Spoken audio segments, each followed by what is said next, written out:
November rain, এই বৃষ্টি শীত নামায়। ভিজতে চান?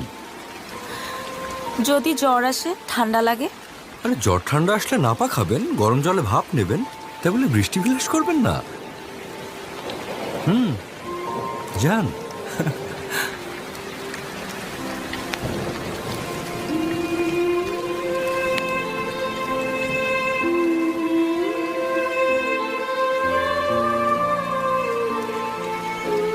কই হাসেন, ভিজবেন না? বৃষ্টি বিলাস দুইভাবে করা যায়। এক, নিজে বৃষ্টিতে ভিজে। দুই, অন্যকে বৃষ্টিতে ভিজতে দেখলে। আমি আপনার আনন্দ উপভোগ করছি, আপনি ভিজুন।